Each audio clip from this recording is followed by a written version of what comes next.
Welcome to Distressed to Joyful, Bailey's Way. I'm your host, Bailey Raber, here to enlighten you and the rest of the world about one of the most misunderstood mental health disorders out there, bipolar disorder.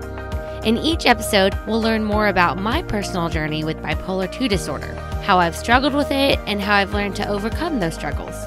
Together, we'll laugh, we'll cry, and most importantly, we'll have fun. You'll leave each episode feeling hopeful and stocked full of useful information on how you can better yourself and the world around you.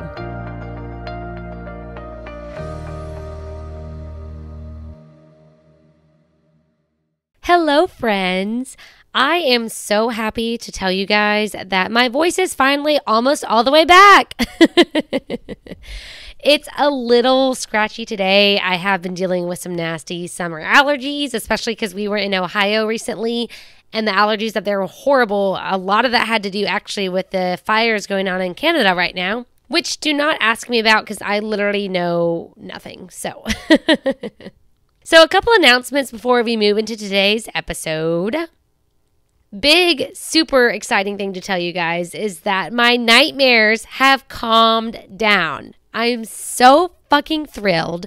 So if you've tuned into season 3, episode 9, the title being Nightmares and Trauma, then you know all about my recent and long-lasting struggle with experiencing nightmares on a daily fucking basis.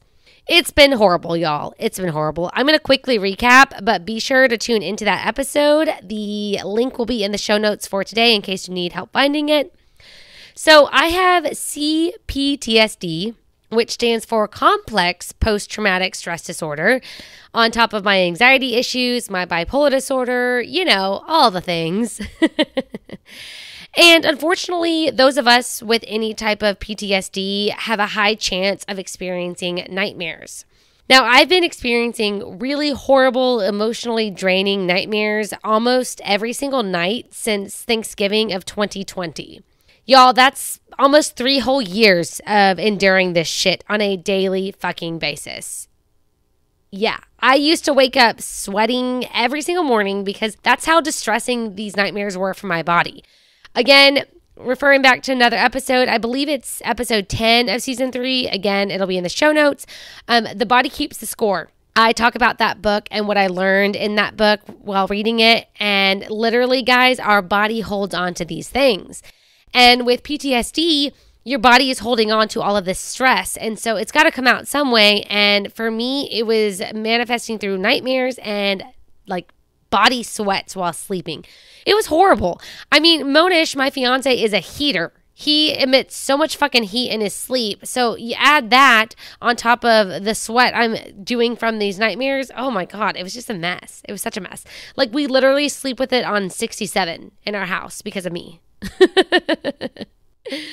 But I am so thrilled to tell you guys that over the past couple of weeks, the intensity of my nightmares has decreased significantly, and the sweating has pretty much all the way gone away. It's fucking amazing. So when I say intensity, I used to wake up feeling anxious, feeling scared, feeling freaked out. Like literally, guys, I would wake up feeling these not so fun emotions because of the nightmares. Like that's how bad it was. I mean, my body was sweating in my sleep because of nightmares. Not because I was hot, but because of the nightmares. Like that's how bad they were. But lately, I have had some interesting dreams, and unfortunately I have very vivid dreams, so sometimes they feel way too real, and it sucks. But they've been totally different recently, and by totally different I mean they're not freaking me out anymore. I'm not getting scared, I'm not waking up anxious, none of that bullshit. God, I can't really explain it without like typing it all out. You know what I mean? Speaking it all out. And that's way too much. Way too much for right now, because right now we're just talking a little bit because EMDR therapy, I'm going to slide some of that in again real quick. I know I've mentioned that a ton and you guys are still on edge, I'm sure. Like, what the fuck is this? Hopefully, y'all have used Google to find out. We have that amazing friend of ours. And if not, then cool. You can just wait another episode or two. But my EMDR therapy, which a reminder, if Or, if it's your first time tuning in, I guess this is not a reminder. But EMDR stands for eye movement desensitization, which I always pronounce wrong, which I did just now, and reprocessing. And I've been doing this consistently with my therapist ever since returning from our trip to Europe back in March. So, God, it's been almost 3 full months of being pretty fucking consistent. Now, we have skipped a time or two here and there because it's gotten really intense for me. But for the most part, we've stayed pretty much on track. And I actually had a breakthrough recently. And my therapist actually told me that. And it's actually happened, I think, 2, if not 3 times since the first breakthrough when I first wrote this episode. So that is really, really good, guys. That means that this therapy is working and it's getting me somewhere. And it's actually helping me to heal, which is the whole reason why I'm putting myself through this. So because of these breakthroughs, I feel like I am finally at a place where I can discuss this therapy with you guys, how it's made me feel while I'm doing it, what the purpose and the outcome is that I'm looking for, all of that. So I am going to ask for your patience because I am going to talk about it soon, which I keep saying, but I'm for real this time. But in the meantime, I'm going to put a short 2-minute yet very informative video on that's from YouTube. I'm going to put it in the show notes so that you can better understand what EMDR therapy is. Also, on that note, that is why I've been a bit MIA here and there and been very up and down. I have been experiencing depression in a much more long-term form than I have in the past 3 or 4 years. So it's really sucked, and it's kept me away from the podcast. It's kept me away from friends. It's kept me away from sewing and things that I love, and it sucked, especially now that I don't have school. And so I have all these free evenings, and I've just been depressed and not doing shit. And it fucking sucks, and I hate it. And so for those of you who have been struggling with depression or have ever struggled with depression, you're not alone. I have a whole couple episodes on this in the past, but just a reminder that you're not alone and that sometimes life does suck and sometimes we get stuck. And what I'm doing right now, just as a quick reminder, and then we'll move forward, I promise. What I've been doing right now to help get myself out of this depression that I've just continuously been sucked into is I've really been focusing on exercise because exercise gives us endorphins and endorphins help make us happy. Hello, Elle Woods, Legally Blonde. I love quoting that anytime I talk about this. But for me especially, exercise really is what I need to get everything else going. If I can't get my daily exercise in and some kind of routine with that, then eating healthy is going to be really fucking hard. Doing the laundry is going to be really fucking hard. Keeping the house clean is going to be really fucking hard. And all of those things, y'all, all of them have been really fucking hard for me the last 2 months. June has been a lot better. It still hasn't been perfect. It still hasn't been amazing, but hey, I mean, we're not striving for perfect. We're striving for great. And we're getting there. The ball is rolling in that direction, but yeah. So I am going to ask you guys to just be patient and expect delays in the podcast for the next couple of months as I continue this therapy. I know some of you guys love listening and you listen the day things come out, and I love that and I appreciate that, and you guys are what keeps me going, and I'm tearing up, so I'm going to stop. But for those of you who, might get irritated that nothing has come out new or whatever, just know that I'm doing the best that I can, and I am trying to do this while I'm doing a million other things, while I'm trying to heal, while I'm trying to stay afloat, while this therapy and everything is kind of bringing me down. And so again, I'll go over this really soon, but just know that I love and appreciate you guys. And thanks for always tuning in and for showing up like you do, because that's why I keep showing up for you too. Oh, one more little announcement before we move into the episode, because this is just a fun one, a personal one that I'm super excited about. But if you follow my personal account, What Is Hay Bales Doing on Instagram, you already know this. But my fiance and I are having 2 weddings. Yes, I'm so fucking excited. Literally in a couple of days, it will mark exactly 6 months till our first wedding, which is taking place in India. For those of you guys who have been tuning in regularly, you already know this, but my fiance was born and raised in India. His immediate family still lives there. A lot of his other relatives still live there. And I'm really, really excited to get to experience this with him and with his family and to say our first I do's in India together in the way that he grew up doing things and in his culture and what is special to him and his family. So I'm really, really looking forward to it. It's kind of going to be just me showing up and just going with the flow and going along with whatever. But I will be blogging about it. So any of y'all are interested in that, just be on the lookout. But I'm super excited. And I hope you guys are excited for us too. And then we're going to have another wedding here in the U.S., which we're calling our American wedding, sometime in 2025, which we haven't started planning, but I am just really looking forward to all of these celebrations because you guys should know by now, I fucking love to celebrate. And you don't always need a reason to celebrate, but I'm just so excited that I have 2 weddings and 2 big things to get. One big thing that we're celebrating twice, which is just really, really awesome and really special and really fun for me and also for my fiance. He's excited too. So yeah, lots of fun stuff. But let's go ahead and move into today's episode. Looking for a way to support Distress to Joyful Bailey's Way and your favorite podcast host, but unsure how? Well, friends, you can head on over to my Etsy shop, Bailey's Way Designs, to purchase an item handmade by yours truly. In my shop, you'll find cute and useful travel accessories, the comfiest workout headbands you've ever worn, adorable pet accessories, graphic t-shirts, and more. All of the proceeds from Bailey's Way Designs goes directly towards funding my college education, where I'm currently expanding my knowledge of fashion design.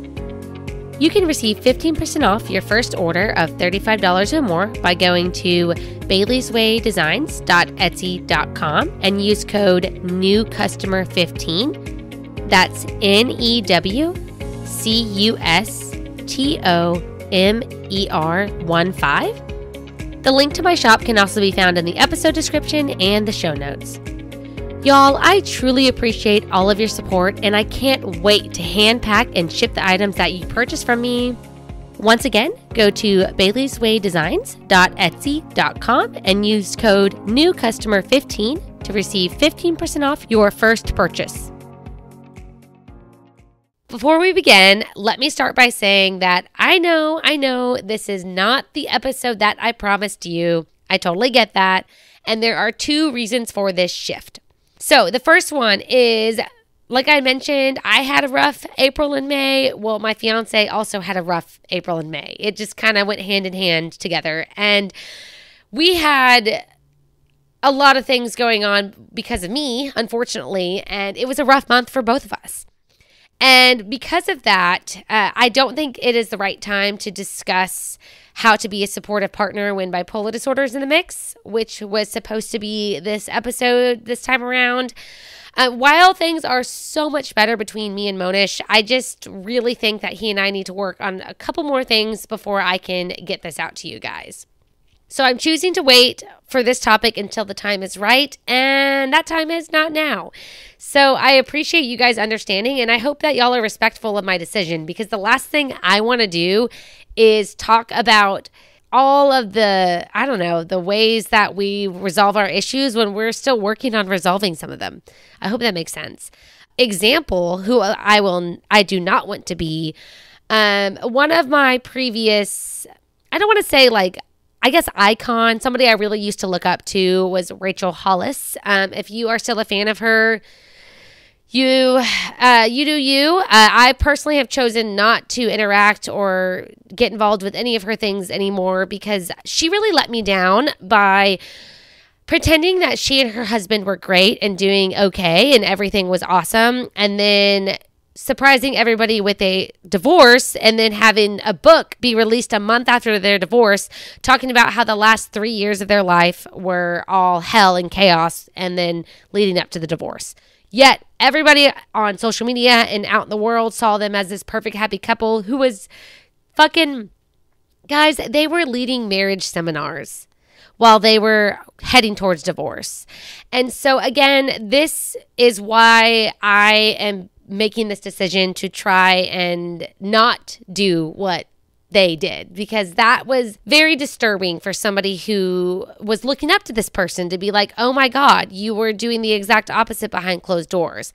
And I never, ever want to be that person. I like being vulnerable, even though it's hard.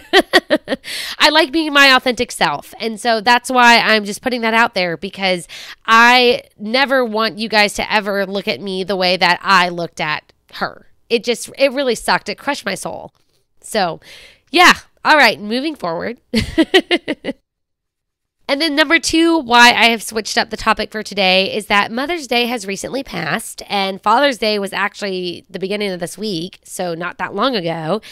And so I felt that this is the right time for today's episode titled Mother Dearest. So let's dive on in. So if you haven't already guessed, this is about my relationship with my mother, and unfortunately, it's not what I would like it to be, and it really sucks, and I'm probably going to cry and get really emotional, so those of you on YouTube, get ready for it. Yeah, but, growing up, I always adored my mom, like most of us do, and I looked up to her, and I did whatever I could to try to please her, and I became an overachiever because I thought that that would earn my love, earn love from her to me, and all of those things, and unfortunately, that's not how it was. It was naivety. It was me being a child and not understanding and seeing things, through a child's eyes, being, again, naive and not seeing them through the lens of an adult and somebody who understands what, supportive, positive behavior is versus what is not. And I do think that it took me dating Monish to really understand the difference between positive, supportive behavior and the opposite, whatever you want to call it. But it came to a point in my life when I realized that, the way my mom was behaving towards me was not what I needed. And I don't want to get too much into detail with all of this, but the majority of this really started in high school. She and I started kind of not getting along. God. Yeah, I'm just going to kind of leave it at that. I don't want to, like I said, get too deep into it just because these are things that I'm still working on healing in therapy. And also, I want the best for my mom. Even though things didn't go the way I needed and wanted and should have had while growing up, I still want the best for her. And I want to be respectful to her because she did the best that she could, but unfortunately, it wasn't enough. And that's how I'm going to leave that. And so I chose to take a break from both of my parents back in 2020. And this was literally beginning of April of 2020. So it's been a little over 3 years now. And this was a very, very tough decision that I made. But I'm really, really glad that I made this because I have so much that I need to heal from, which is what my EMDR therapy is for. It's helping me heal through all kinds of things. And there's literally just no fucking way I would be able to undergo this intensive therapy that I'm doing if my parents were still in the picture. And especially my mom, because unfortunately, most of my traumas come from her and her behaviors towards me. And that means that I get triggered by her easily. Not even just by her, y'all. Monish did something the other day, and I finally realized, well, actually, hold on. I'll get to that in 1 second. Let me tell this, and then this will all make more sense. So part of my healing is figuring out why certain things trigger me, because once I can understand this, I can then work towards figuring out how to no longer let these triggers set me off, right? So the example I'm going to go back to was Monish. So he would come, he did this recently, and I finally figured out where it all came from. It was a light bulb moment, and it was beautiful, and I loved it, but also it was like, damn, okay. So he came up behind me and put my tag, like my tag was sticking out the back of my shirt, and he like tucked it in. And I turned to him and I said, you cannot do that. Like, please do not do that. And he was kind of like taken aback, right? Because the only person who is allowed in my personal space at all times without needing permission is Monish. He can come up in my personal space. He can grab my hand. He can, whatever. Like, I don't care. He's the one person who is allowed to enter my personal space, and to touch me, whatever, without permission. So for, me to react at him like that, he was definitely taken aback, because so many times has he just like come up to me, put his arm around me, or like hugged my leg, or like whatever, I finally figured out why that bothers me so much. It's because when I was a child, my mom would come and she would flip the tag because it would bother her. But I didn't give her permission to be in my space. And I didn't enjoy that. I did not appreciate that. Guys, the relationship with my mom, a good way to sum it up is that like I did not like having hugs from her. I did not like being touched by her. I didn't feel warm and fuzzy and want to be around and like in each other's personal space. Like, unfortunately, that's how the relationship has always been. And so for me to realize, oh my God, I hate when people do that to me, because she did that without my permission. And yeah, I was a child, sure, whatever. But even when I was a teenager, guys, even when I was 24 years old, she was still doing that to me. And that's not okay. Like, this is my personal space. If my tag sticking out of my shirt bothers you, don't look at it. That's what I told Monish. I told Monish, I was like, then don't fucking look at it. And he's like, but it bothers me. And I'm like, okay, fine, let's come up with a solution. If it really bothers you, why don't you tell me, hey, babe, your tag is sticking out of your shirt. Can I please fix it? It's bothering me. Boom! Problem solved, right? Because now he's asking for permission to enter my space. Which, again, if it was anything else, he wouldn't have to ask. But this one particular thing, it'll set me off. And I haven't figured out how to not let that set me off. And I don't know that I need to be honest, because the only person who does that to me now is Monish. And so we've come up with a solution, right? But this is going back to like, this is why I needed to do this. I needed to separate myself from my parents, because I've got to figure these things out for me and heal from these things if I'm ever going to have a productive or at least non-destructive relationship with them. I'm sure you guys are wondering, well, how did I initiate this break? And I'm going to walk you through that and how I did it, because I tried to be as respectful as possible, because again, like, they're still my parents. They raised me. Even again, though things weren't what I needed or what I wanted, or it wasn't as much support as I probably should have had, they did do things for me, and it wasn't all that bad. Again, that's what therapy is helping me realize, is that even though there was a bunch of negative, there was still positive. And I'm actually working on figuring out how to, the duality. Yeah. That's what my therapist called it, where you can sit in the pain of what happened, but also recognize there was good too. That's really hard for me as an Enneagram 8. That is really fucking hard. And so, yeah.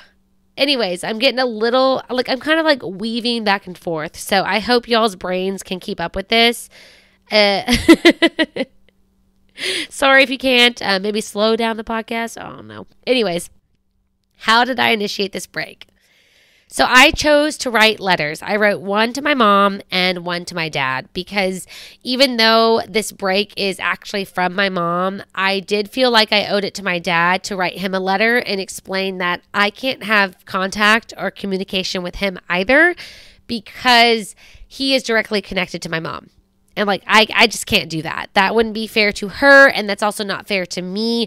I don't want people in the middle. I'm not here for that. And that's why I'm like, I got to break it from both of them. That's just how it's got to be. So in the letter to my mom, I took the time to spell out the most recent hurts that I'd endured from her and how they made me feel. So there were some things that happened, even 2 months before I decided to do this, guys. Like, it was an onslaught of things. And because of my self-awareness journey that I began back in 2019, I was able to recognize red flags and the warning signs in my mom that I wasn't able to see previously. And so I think that's why it felt like everything kind of all stacked up at once, because y'all, self-awareness is a double-edged sword. It's really great because you can protect yourself and you can understand yourself and you can see the world differently. But it also sucks, because then you realize that this best friend of yours over there is really not a best friend, because they're actually not behaving like a friend should. And we'll cover that later on down the line too.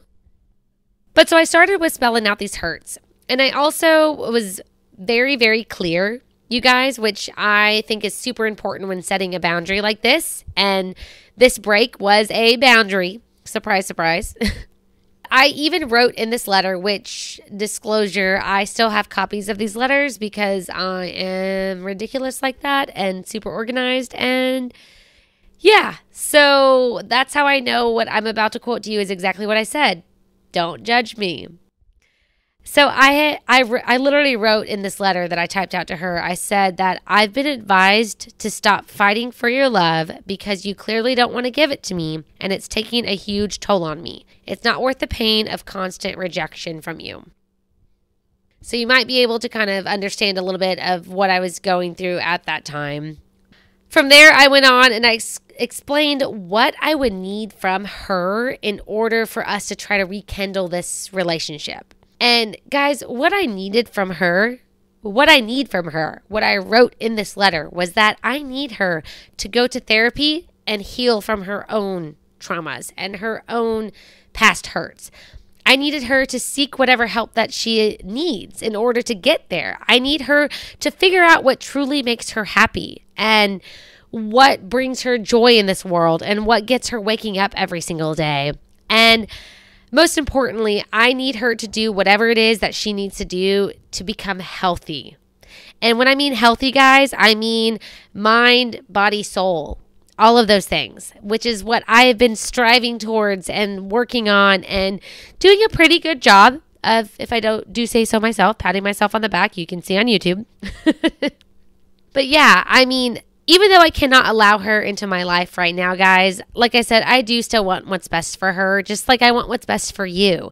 And all of those things, I truly think would make a positive difference in her life. And they could make a positive difference in your life too, haha. But I need for her to do these things for herself, because if she doesn't take care of herself, I'm not going to be able to have a relationship with her. That's just kind of how I've looked at it, unfortunately, because I have removed a shit ton of toxic people from my life. And it sucks because some of these people are people that I still care about and that I still love them as a person, but their behaviors are something that I can't subject myself to. And so I've got to take a step back. And so lastly, guys, I was very, very, very clear with my boundaries in this letter. I had, thankfully recently moved. And so when I mailed this letter, there was no return address. So that way she couldn't find my address or anything like that. I let her know in the letter that I had already blocked her phone number and her email address. And actually, I had blocked my dad's too, and the house phone and his number and all of that. And I let her know that I am not allowing her to contact me for 5 years. So it's been 3 now, y'all. So there's like another 2 left to see how I want to do things and where I'm going from. I let her know a minimum of 5 years is what I'm going to need to heal myself and see if maybe after that we can rekindle something. But again, I need to figure me out and heal me before I decide if Pandora's box is something that I can open up. And right now, that box needs to stay shut.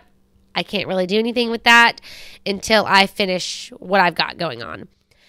But I also gave her a little bit of an out, quote unquote. So I let her know in this letter that if anything major is to happen, any kind of emergency, all of that needs to be communicated to me, then to just let my sister or my brother know and they can tell me.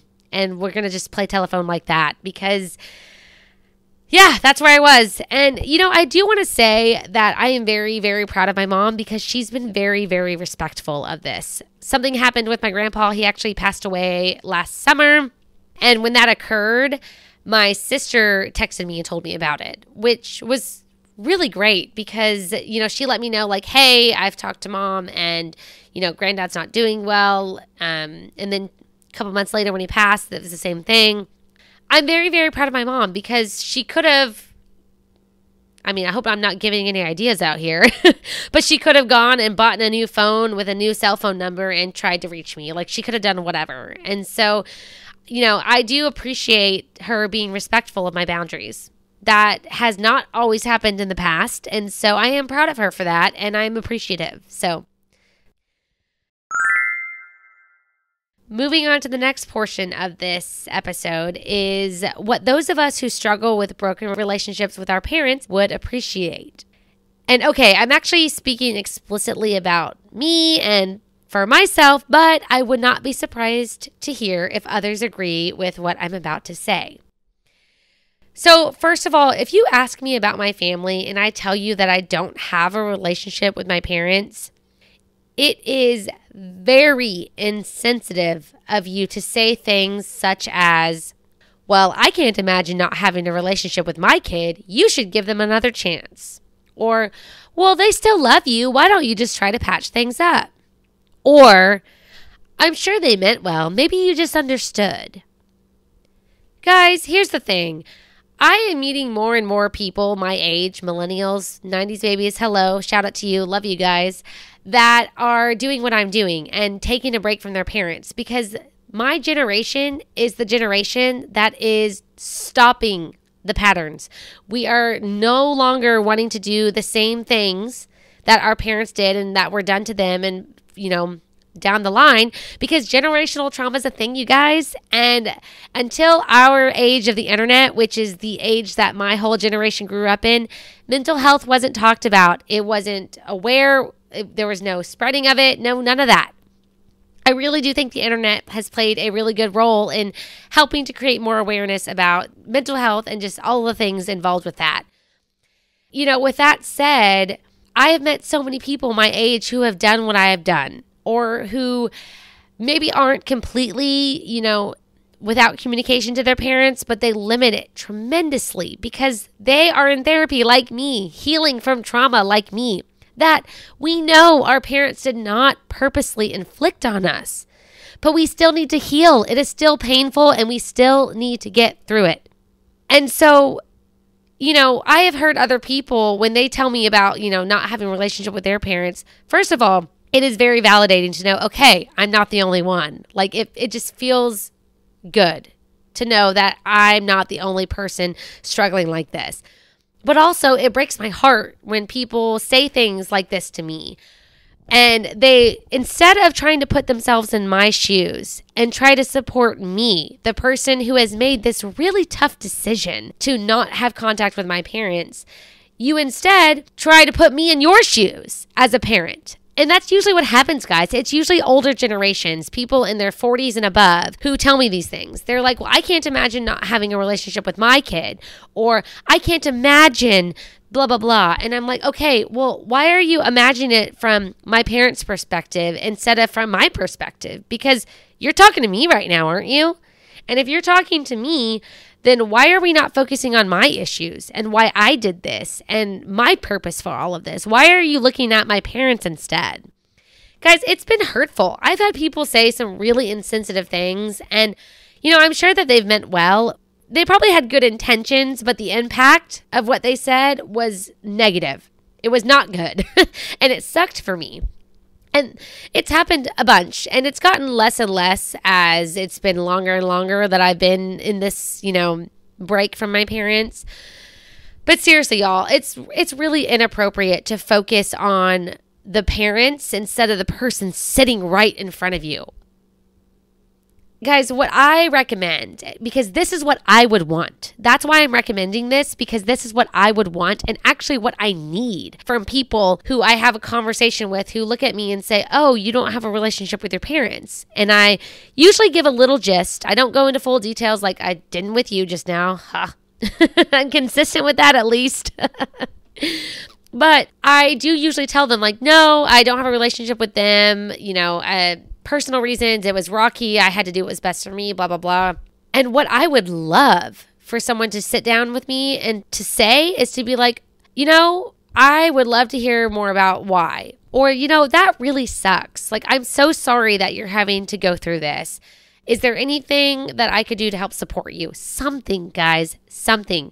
Because my thing is, get curious, ask questions. Well, why did you end this relationship with them? Or why have you chosen to step back? Because if anybody would have asked me that, y'all, if one person would have asked me why I chose to take a break from my parents, I would have looked at them and so easily said, well, I've endured a lot of trauma. And right now, I'm working on healing it. And the best way for me to heal from my traumas and my past hurts is just to not have communication with them right now. That's what's best for me.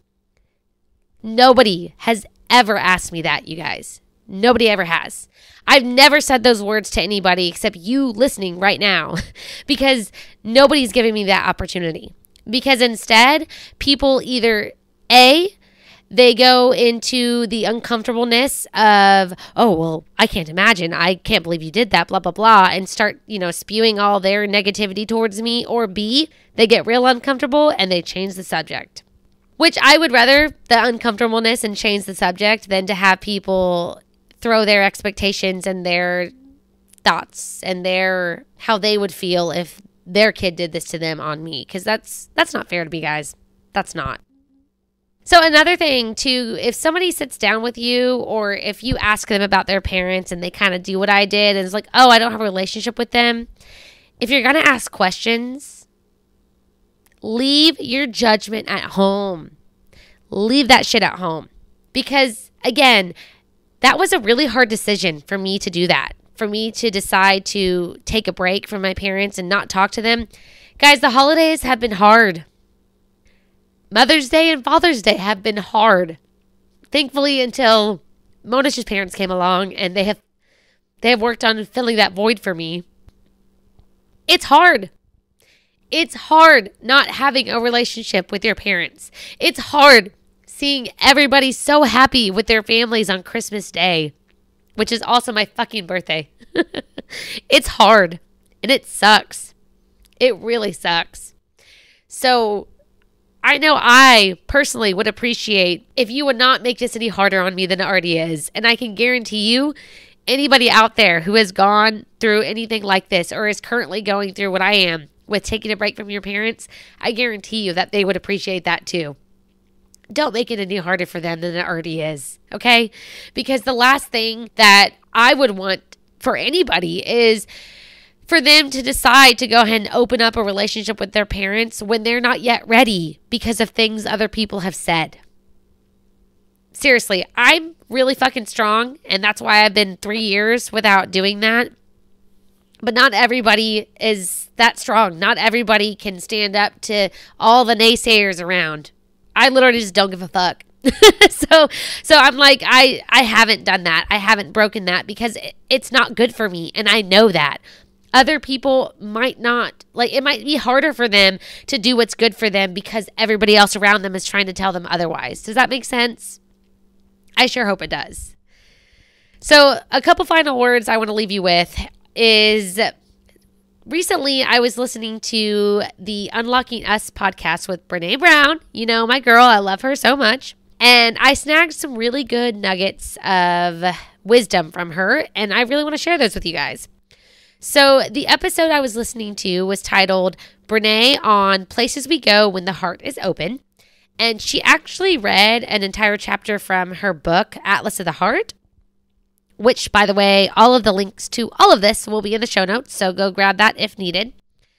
But this is what I took from the episode. So Brene said that it's rare to heal betrayal because it requires significant vulnerability and courage to hear the pain we've caused to others without becoming defensive. Well, shit, do I know that's the truth if I have ever heard it. I heard that and I was like, fuck, she's so right. And unfortunately, she's right to me too, because I have also struggled with becoming defensive when Monish has told me how something I've done has hurt him. I'm guilty too, guys. I'm guilty as charged. We all probably are. No, we all fucking are. We're humans. We all make mistakes. And she goes on to say that the only way to heal betrayal is via accountability, amends, and action. And then Brene also says, quote, none of these are possible without acknowledging the pain and trauma we've caused someone else without rationalizing or making excuses. We're much better as individuals and as a culture at shaming and blaming than we are at actual accountability. End quote. Guys, while I'm at a place in my journey where I no longer blame my parents for the pain that they caused me, I still have not healed enough to be able to move forward. And guys, I'm honestly not sure that I'm going to be, quote, fully healed anytime soon. And so with that said, I ask that you really, truly, please think before you speak if or when somebody you know tells you that they aren't communicating with their parents, guys. Because as we all should know by now, that a little kindness goes a long way. And people like me are often just searching for that kindness and that love that we need, yet never received.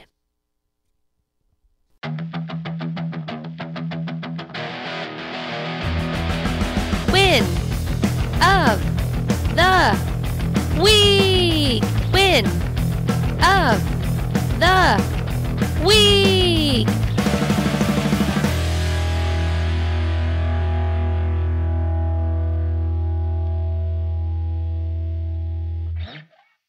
Okay, so after that heaviness, let's go ahead and move into win of the week.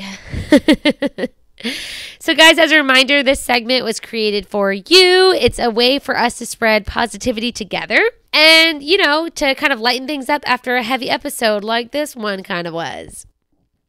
I would love it if you guys would write in and tell me some good things that have happened in your life, whether it be you have received the job of your dream or that you have finally gained enough energy to shower for the first time in 3 days. Seriously, no win is too small, and we celebrate all things equally here on Distress to Joyful Bailey's Way. So this is also your opportunity for a shout out on the show, because I know some of y'all love getting shout outs and I love giving them, as y'all should know by now. But today I am going to go ahead and share a win because I recently received a serger for free. Oh my God, y'all. So if you know nothing about sewing, you're just going to have to endure like 2 minutes of my excitement right now. Sorry, not sorry. A serger is a tool that basically if you look at the sleeve of your t-shirt, if you're wearing a t-shirt right now, you'll see all these like little zigzag stitches on the inside of the sleeve where the hem is. I hope that makes some kind of sense. But all those little zigzag stitches are made by a serger, and it keeps the t-shirt from fraying. Like literally that's the whole point, is to keep fabric from fraying. And guys, I am just so overwhelmed with just joy and love and all the things. I'm going to cry again because Doreen, who is a member of Camp Gladiator, who I don't work out with her as much as I do her husband, Ed. Ed is such a great guy, and he's outgoing like me. He talks a lot like me, and I love it.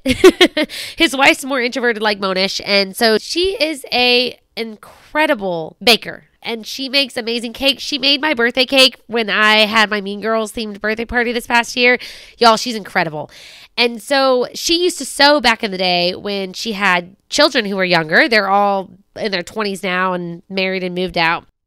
And guys, she had a Kenmore serger, which is the exact brand that my sewing machine is. And she's been holding on to it since the 90s. Since she last used it. And she told me that she's been waiting to find somebody to give it to because she wants it to go to a good home where it's going to be used. And she chose to give it to me. And I am seriously just so grateful and so overwhelmed because 1, these machines are not cheap. 2, this is the same brand I already have. It's from the 90s. It's going to last forever. I took it to get serviced and I'm so excited to use it. And I'm just so grateful. So grateful. This is going to take my Etsy shop to the next level, y'all. Like, be on the lookout for some awesome ass shit coming out. You can thank Doreen. Because of her, I'm going to get to level up my shop. So, I'm just really, really grateful. And that is my win. So, what recent win do you have that you want to share? You can send in your submissions by heading over to whatisheybales.com/win of the week. You can fill out the form. You can submit it anonymously if you'd like. Or you could also send me a message on Instagram at distress2joyful_Bailey's Way. And we can get the word out there too. So in the next episode, we are going to discuss bipolar disorder and hypersexuality. And I'm cringing when I think about this topic, but unfortunately, hypersexuality took over my life for a good 7 or 8 years. And so this is a topic that I do feel like needs to be discussed because I know I'm not the only one with bipolar 2 disorder who has dealt with this and has, oh God. Yeah. So I know I'm not the only one out there, and I think it is important because this is part of bipolar disorder. I think that's something a lot of people don't understand, and this is awareness that I want to bring about. So it's going to be a rough topic for me to talk about. I'm going to be cringing the whole fucking time, but it'll be worth it. It'll be worth it. Thank you for tuning in to the show. Be sure to follow the show on Instagram and Facebook at distressed to joyful _Bailey's Way. And don't forget to check out the show notes from this episode as well. If you enjoy the podcast, help spread the word by leaving a rating or a review because you guys know I want to hear from you. And lastly, don't forget to hit the subscribe button to stay up to date with all of the new episode releases. But until next time, take it easy, stay grateful, and be joyful. Bye.